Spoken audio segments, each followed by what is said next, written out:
Hi hello, मी विजया आणि हे आहेत छोटे छोटे सुंदर सुंदर दगड।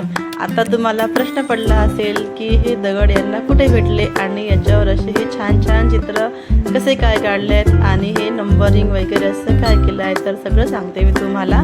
पण हे बघून घ्या, खूपच सुंदर याच्यावर चित्र काढलेले होते आणि या दगडांना एक वेगळंच लुक यामुळे मिळालेलं होतं।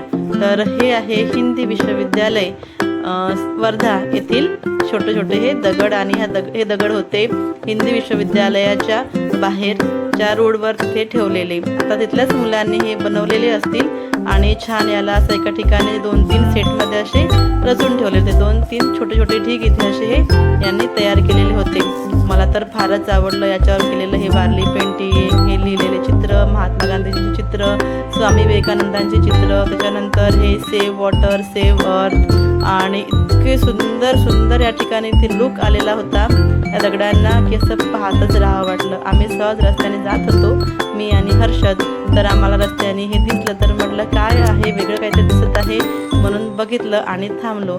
मी तर हे पहिल्यांदाच बघितलं आमच्या इथे। आपण जनरली बघतो की सार्वजनिक जागांवर हे ठेवलेले असतात, तर त्या ठिकाणी आपण ते बघत असतो, पण असं दगडांवर आणि रोडच्या बाजूला मला तर पहिल्यांदाच बघायला भेटलं आणि खूप छान वाटलं। मला फोटोज काढले, शूटिंग केलं आणि छान त्याच्यावाले असं मी माझ्या मोबाईलमध्ये शूट करून ठेवलं। बघायला पण खूप सुंदर वाटत होतं। खूप छान आहे। बाय।